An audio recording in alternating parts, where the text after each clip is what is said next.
Hit music for Lagos. 102.3 Max FM. But one thing about Ric Hassani, that I love so much is, he's one of those few artists who have stayed true to the essence of their music and what they love, how they like to create music. And interestingly, ladies, especially the ladies, I know when they hear Ric Hassani, they're like, oh my God, Ric Hassani, oh my God, he's in the building right about now with me, on the Dopest Midday Show in the land. What's up, bro? What's good? I'm good, man. It's always a good vibe to be here, man. I appreciate you guys. Always great to have you. Yeah, thank you, man. How have you been though? Like, let's start from there, man, because you look great. Yeah. Like, you look awesome. Oh, thank you. I appreciate it. We thank God, man. God has been good to me, man. I can't even lie. I just thank God for everything, really. A lot has been going on. I've been working very, very hard. I've been doing a 5-night residency, which I just concluded. I got nominated for an AMVCA, which is great, for a series I did. And man, I'm just out here working, man. And I'm appreciative of everything that's going on. Man. Yeah. Your last project, The Prince I Became. So how's The Prince? Like, The Prince is good, man. The Prince is good, man. The Prince is king now. You know what I mean? Like, okay. All right. So yeah, man. Does that mean the next album we're gonna get for you? Oh yeah, the next album is King I Became. No, the next album is The Prince is King. That's are you serious? Yeah. Wow. Okay. Yeah. Man. I had all the names of these albums from my first album. It's The African Gentleman, The Prince I Became, The Prince is King, and then King. Yeah, that's the fourth one. That's crazy. Yeah. Wow. So you knew all of this? Oh yeah, from the first album. Wow. Yeah. It's all a story, all a process. Yeah. I always said to myself that I'm gonna make only 4 albums. Only 4? Yeah. I just said I'll make only 4 albums. The African Gentleman, The Prince I Became, The Prince is King, and King. But let's see how it goes. Man, is there any chance, somewhere that that plan might change? Like, saying that you're gonna make just 4 albums. Is there anything that might change that? I don't know. It might change. It might not change. I don't know, because my music is I put in real effort to make my songs timeless. If You Deserve a Gentleman came out today, it's gonna bang. If TFU came out today, it's gonna bang. So I always try to make songs that are timeless. So I just feel like if you have timeless songs, you don't need to make a lot of them. Just keep them timeless and just ghost. It's like Celine Dion. She doesn't need to drop any new song. You understand? She can. My heart will go on for forever. So that's my goal, really. Man, awesome stuff for real, man. And I gotta say kudos to you. You had a live concert. Just a while back as well. It was beautiful. It was out of this world. You brought a lot of people that so many people were yearning to see as well. At that concert. The likes of Style Plus, Style Plus was there. Brought them back. How was that experience altogether, connecting with your fans? It's incredible, man. At that intimate level as well. It was so incredible, man. I didn't realize that I had never done a concert in Nigeria.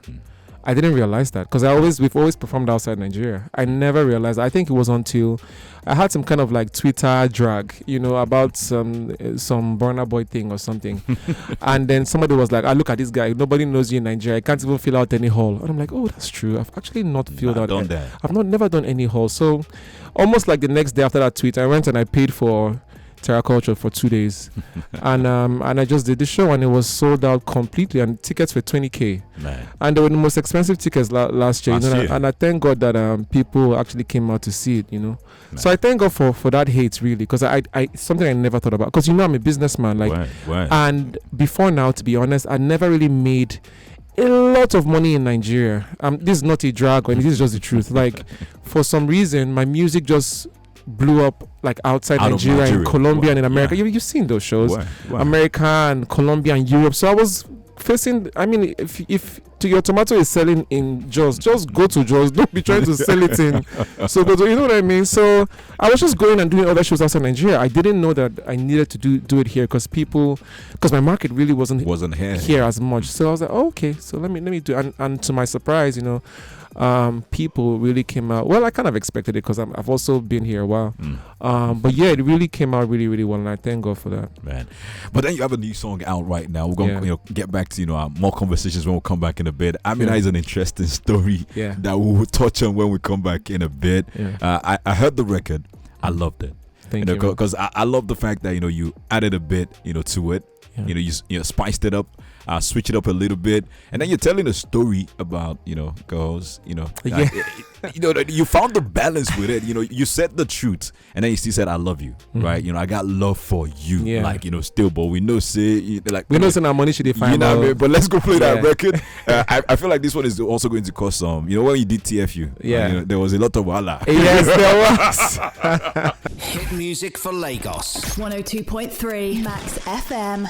All right, that's Amina right there by Ric Hassani, and that's one half of the capsule that he dropped on us.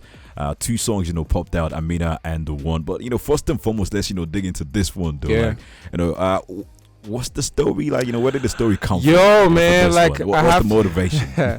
I have to be honest, man. I didn't write the song. This is the first time in my entire career so far that somebody else has written everything for me, like completely. Interesting. Yeah. And it was written by Majid. Majid the singer. Yes. Namoni, they stop nonsense. Yeah. So I was in the studio where I was with my producer Yasso, and we were making the beat, and I'd written to it. And I'd written my normal like Ric Hassani style, but I was like, you know what? Let me try something different. And I just sent the beat to my friend. I was like, Majid, what's up? He was like, he's cool. And then I sent him I said, bro, just write to this beat. And he was like, should I write it in Ric Hassani? I said, no, don't write it in my own normal style. Just give me normal like lamba, you know what I mean? So he recorded it, like the whole thing, and then sent it back to me like 15 minutes. Oh, are you serious? Wow. Very, very fast, like the whole song exactly as it is, and I just sang it exact, no plus, no minus. No like, minuses. Majid is incredibly talented. He is. Just 15 minutes. Like he recorded it with his voice, recorded and recorded back. Mixed, mastered or whatever, and that's insane. And sent it back to me as a full song. I still have the song on my phone. 15 minutes. That's 15 minutes, bro. That's got to be like some Guinness Book of Records. Bro, it was really. I think he was already like stationed and working in his studio like before when I sent him the song, so probably he just said, okay, cool, and just stop what he was doing and jumped into that. Like it's so quick. Like I'm just like, what? What made you decide to say write it not like a Ric Hassani song? Write it like because the way you I feel like I'm getting to that. I've done so many of my kind of songs over and over again now that people know that it's not a fluke. They know I can do it. Like they know I can write Another Gentleman immediately, or Only You, or TFU, or they know I can do this song. So, and I know I can do it too. So I just felt like I want to challenge myself more. I want to make people feel like I'm actually trying harder. You know what I mean? Like, because if I just do what I normally do, they'll be like, this guy just woke up and sang this song and is dope and just went back to sleep. But so I wanted to push. challenge myself. I wanted to push myself more, and and I wanted to make it believable. Well, the story that he wrote though, was it a story that you feel after you heard it and he sent it to you? Did you feel it was a story that you could personally relate? No. Let me see. Have you had any? Have you had any Amina? I've had any Amina in my life. Have I? I don't think so. No, not really. No. Okay. All right. Yeah.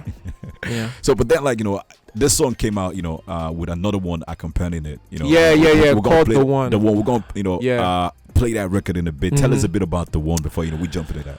Okay, The One too was also a first for me. A first in the sense that it was the first song that I just told my producer, put on a beat, and then the first thing that came to my head, I freestyled. It's like I didn't even write the song. Wow. I freestyled it in one take. I didn't think about it at all. I just sent it for mixing and mastering. I said, bro, we're dropping the song. I've never done that before. Me, I always take your time. I think everything where they talk, go write the line again, I go record it like 15 times. You know what I mean? Because I'm very intentional. I'm a very intentional guy. I remember you said that the last time you were here. Yeah, bro. I can record one song for like 1 year. I TFU already for like a year and a half. Yeah, it took a very long time. Timeless stuff takes time. You know what I mean? I feel you. So yeah, man. So I just, to be honest, I haven't listened to The One for more than 10 times. Oh. Yeah, if you play it today, it's probably the 10th time. Like I've not really heard. Like just I don't want to think about. Like other artists do it. Like other artists just don't think and say anything that comes to their head and then put it out. And then put it and it blows up and everybody's like skeletons. I'm like, so why can't I do my own skeleton? So I just say, you know what, I beg, I'm doing my own, and I let it be a record. And people actually like it. They're like, oh wow, like Rick. I'm like, me too. I'm like, wow. Like I'm also surprised. So are you thinking of freestyling a bit more? No. Based on the response. No. what the response? No, the response is the nice. response is positive and nice. So are you not thinking about maybe freestyling more? Like, no, not doing again. Because it's very fish out of water for me. So they should enjoy this, okay? And I go back to my normal style, so I can feel myself, But I'm happy I did it. This is the time for me to do it. Like I don't have too much to prove anymore. You know what I mean? Right now I just have people that really like me and people that respect me. I don't have people that hate me. Why? Like, what did I? You know what I mean? I like, feel you know what I'm about. So it's just your decision to just say, okay, I don't like this kind of songs, but I mean, I respect this guy. He works hard. There are people that like what he does. So when you get to that point in your life, you can't really fall off anymore. You can't really get hate anymore because people are like, no, I respect this guy. It's like John Legend or Luther Vandross. It's like, they can never really. What are you? You know, they can't fall off. Like, possible. What are you hating them for? Like, you all know what they're about. It's clear. You know what I mean? So it's just you deciding, do I like this or do I not like it? That's all. They can't make wrong steps. I feel like in my career I'm kind of in that space too. You can't say you don't like you can just say, okay, his music is not my kind of music, but you will respect Ric Hassani. You know what I mean? I feel you. So I just felt like this is the time that I can make this kind of moves. So that's why I made this kind of songs. So talking about moves as well, are you thinking about, since you're not going to freestyle anymore, like no, I'm not doing it never again in my life. How about songwriting? Are you going to be more open to letting more people write songs for you though? Okay, write songs for me. Yes. I thought you were gonna say me writing songs for other people. We'll get to that part. Yeah. Yes, I'm more into it. I'm very into it right now. I just want to see where it can go. But most times, whenever people write songs for me, I'm just like, this is not sweet now. I can write much better than this. And then, because sometimes even Majid himself will write one verse for me on the song. I'll be like, listen, I can do something better or different. You know what I mean?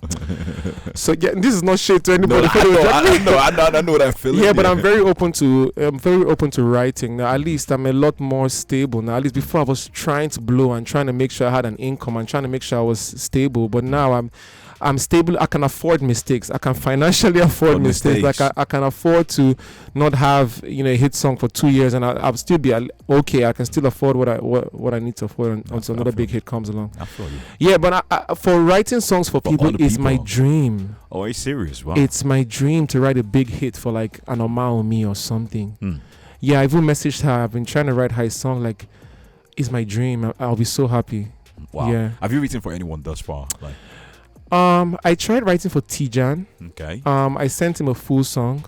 But his life is taking a different journey now. He hasn't put out music in a while. In a long while. In a very long time. It's interesting that you mentioned his name. Like, man, I love Tijan. I've been asking the question, where is Tijan? Yeah, Tijan is so. For people that don't know Tijan, that focusing, he's the guy that's saying, oh, amazing.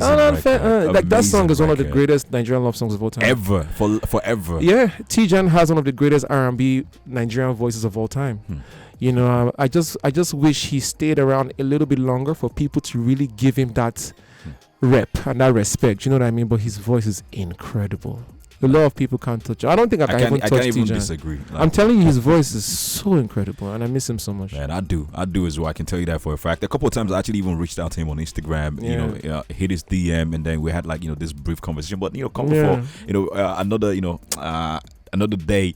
Yeah. Apart from Oma Omi though, when it comes to songwriting, who else would you love to write for? And I don't just mean the Nigerian artists.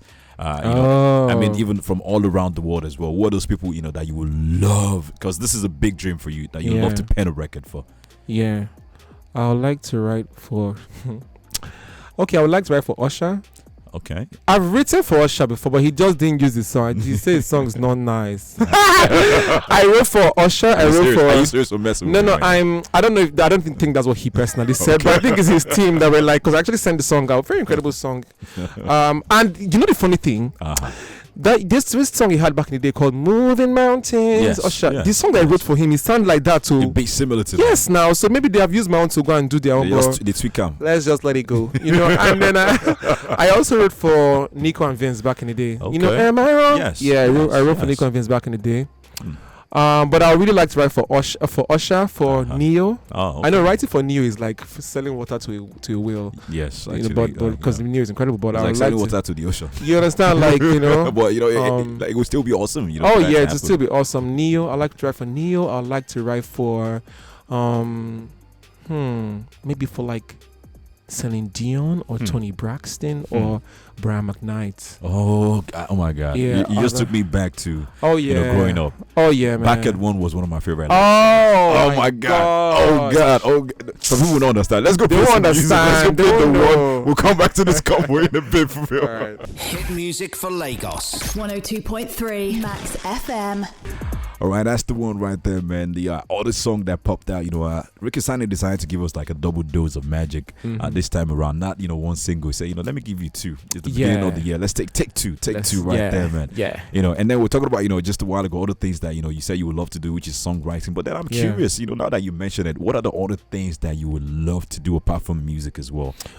Looking at the fact that you've gotten to a place where you've grown so much, you've achieved so much, and you've made so much money as well. What are the other things that you would love to do? Movies. I'm already getting into movies. I like to write, produce, and direct my own movie. Oh. Which is what I've started doing already. Okay. It's gonna be incredible. I just hope that it's also God's will for me. But yeah, movies definitely. I've always wanted to get into the food business, even long before I blew up. So that's something I'm working on as well. Hopefully I can do some like Hassani Kitchen or Hassani Food Weekly. That'd be nice. Will you be cooking yourself? No, now. What am I? How will I be cooking myself as what? So you're just going to supervise? I will supervise and be tasting all the okra and all the egusi and making sure that it's fine. How will I be slicing egusi? What am I at my age, with all the money I've made? So no, definitely not. I'm not going to be in there, But definitely I'll supervise it and... yeah, but food, I've always wanted to get into food business. Like you love food. Are you a foodie?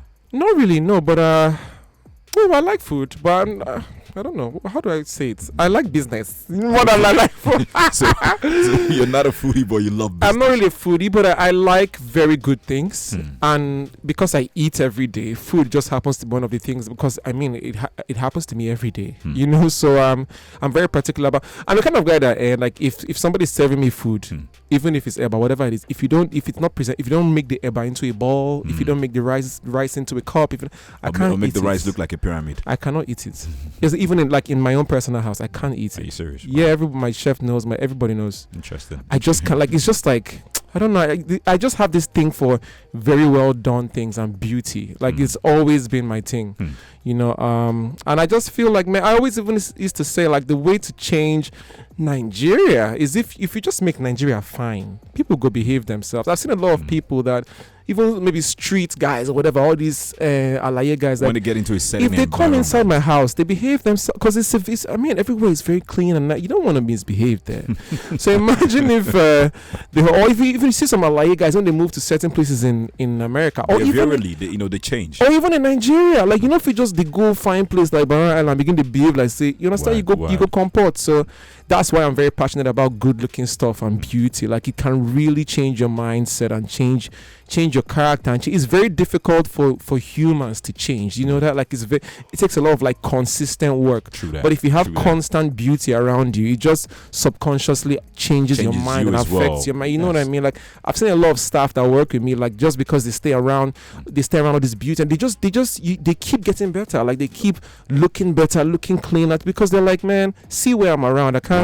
Right. You know what I mean? So and I'm very passionate about beauty. What you just said right there is something that I feel like we need to dig into more, like, because talking about you don't even need to force change. When people are around that change, like, for instance, I have a care family, where people just come and then we just vibe in love. And what I've seen over time is you don't even need to preach to anybody. After a while, people just want to do better, because they know that someone cares about them. They know that there's a place they can come to talk about. And for me, I'm like, you know what? Yeah, this is it right there. So I connect with you when you said that. Just being around all that beauty will also impact and change the person that's actually close to that. But let's leave that conversation for when we sit down on that podcast. Yeah, wow! I like how you just plugged the fact that you want me on your podcast. I like that. So we're gonna sit down and talk about that expressly, But then let's talk about the one, and I'm back at that. Yeah. Which one is getting a visual visual treatment first, like a video? Oh, definitely Amina, man. I think people are responding to it a lot quicker,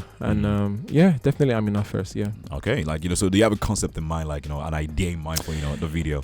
The concept keeps changing in my mind. I just keep having, because usually I have very clear pictures of how I want the visuals, because most times I write the song with the visual in my head. I really know what it looks like. And I'm usually very hands-on with all my visuals. But this one, the concept just keeps changing in my head. But let's see how it goes. Okay, all right. So I want to ask you, though, your plan for the year as well. What's the plan looking like? Because you've already dropped 2 singles right now. Someone will suspect and say, I think there might be a body of work this year. There's definitely a body of work this year. The Prince is King is coming out this year. This year, awesome. This year, definitely. Awesome. I've been working on it. Hopefully it comes out soon. But an album. I'll do a lot more singles this year. Okay. I'll drop so much music this year. Just to experiment. You know what I mean? And then movies, more businesses. And happiness and success and beauty, like nobody says these things. Those are those are the things that I care about too. I don't really care about all these other to blue or these all those things are secondary. Right. If you're not happy and you're fine, how are you going to blow? How are you going to make people feel good? Or how would they book you for show? What you don't have. So you have to be happy to make. I'm telling you, I've never been about this fame or this money. I've really those things that they just happen to me secondary. They happen to me because I'm happy and because I have love around me and because my circle is small, because we all love ourselves and. That's why those things happen to me. I've never one day chased fame or chased. So all those things are more things to me. All those things happen because of you have to be happy first. You know what I mean? And I'm very passionate about my own personal happiness. Happiness as well. So yeah, my plan for this year is happiness and success and beauty. I like that. I think one of the reasons why you've been doing what you've been doing in such a seamless way is the fact that you focus on the right things. About living life out the right way. Jay-Z says something one time that we've been giving gifts. And then a lot of people are actually so desperate. They want acceptance from the outside instead of accepting themselves first and then manifesting self to people out there. And then, the people who are the people that will love what you're manifesting will love it, and then you grow and you keep on growing that way without being desperate for. But it's very hard. You won't blame people. It's very hard because now there's social media. You're seeing everybody with Lambo, this one, that one, Ferrari. Like how do you get to deal with that? For you, how do you get to take your mind away from that and then you say all those shenanigans on social media, how do you redirect your mind? I mean, it's fine to look at it for other people, but it doesn't affect me in any way. Like, I've never felt that way. Like, I'm just doing my own thing. I don't care. Like, I don't feel. I'm not one of those people that be like, see this guy's Ferrari. I hope that I can. Like, it's not. If I want it, I'll just walk now. Just. Whenever I want it, it doesn't really bother me, to be honest. I'm just really here doing my own thing and contributing. That's the thing. I came to this world to give. I didn't come to take. So I'm never thinking about what is already in the world. I don't care what people already have. I'm here to give my own at whatever level it is. Even if I'm somewhere where there's plenty, maybe rice and I have just one grain of beans to give. I'm more excited about my one grain of beans than anybody else's plate of rice. I don't care. Like I'm coming to give. So I feel like that's why people get it. People are coming to the world to take. Or what can I get? That's when you now start feeling jealous or feeling envious of other people. But me, I don't care what you have. Me, I came to give my own and be happy while I'm doing it. So nothing anybody has affects me at all. Like I'm always laughing. I'm always chill. Like it doesn't affect me at all. Man, a lot of people need to tap into that for real, man. You're not just sharing amazing music to the world, you're also sharing so much light as well, via the thoughts, via the philosophies as well, via the actions that you're taking. And I gotta say big ups to you, bro, for real. But then let me take one final thing away from you as we get to cap it up today. Let me I hope it's not my Puma jacket you want to take. No, that one is already set. Oh wow. When you came into the studio, I said I'm gonna fight you for that because I just bought this Puma jacket from Puma themselves. I told you already that you're not going back. This is even the original Puma. It's not even like all these other Pumas that I told you you're not going back with this. Oh my God. Let me take one thing away. The album that is dropping this year, how done is it right now on a scale of 1 to 10? Is it 7? What's my manager saying? The thing is that Teddy help us out. No, is that the thing is that in my I don't know about my manager, but in my own head, it's not done until the day it has come out. So I can still change something the night before. But I've really gone very far. I'm done really, but I just can't stop working on it still. Yeah. So, but honestly, it's so beautiful. It's so pretty. It's so timeless. I'm very proud of myself. Like it's my best album yet. I'm telling you. Serious? Wow. Yeah, Wow. because really, in my albums and in my music, I express myself, right? And I have never been happier with myself than now. I really, really like myself now. You know what I mean? So it just makes my expression more beautiful because I'm so close to myself now. I really, really love myself now, and the music I'm making is just fantastic. Like I just can't wait for people to really have these songs. Oh yeah. Man, thank you for coming through on the show today. Like, it's always, something I look forward to every time you pop through, right here. Always fun to, talk about, the music you're making, talk about life, talk about, a lot of things, in the in-betweens. And, real soon, I hope, when the album drop, you're going to come through, do a proper listening, like radio listening party here for that album. And that's when I will come with your own Puma jackets. Okay. But you're not taking this Teddy, please lock that down. I'm trying to let you... Teddy, lock that down. Teddy's going to be the one to lock that down. And, see, you heard that, Abi. That's the time. It's just that Puma jacket is fine. I'm taking that one as well. Just man, shout out to your fans before we get to wrap this up. Big shout out to my fans, man. I love you guys so much. I appreciate you guys. I appreciate the support always. Man, I really, really like. Do you know that you guys actually put food on my table? People, we don't. I feel like the musicians don't say that enough. You actually put food on my table, by streaming my music, by requesting me to come and perform. So I really, really appreciate and respect you guys. It's beyond love, Seth, at this point. I really respect you guys, and got to keep blessing you and keep giving you happiness and keeping food on your table as well. Man, awesome stuff right there. And we can't wait, for all the music that you're going to bless us with this year. You already said more singles. More singles, more success, happiness, and beauty. Man, that's it right there, man. I hope you didn't change your Instagram handle. No. I don't change it. First timers today as well. Yeah, okay. For the first timers, my handles on Instagram are at Ric Hassani. That's RICHASSANI. Instagram, Twitter, everywhere. Everywhere. Ric Hassani. RICHASSANI right there, man. I big ups for coming through today on the show. Thank you so much. Hit music for Lagos. 102.3 Max FM.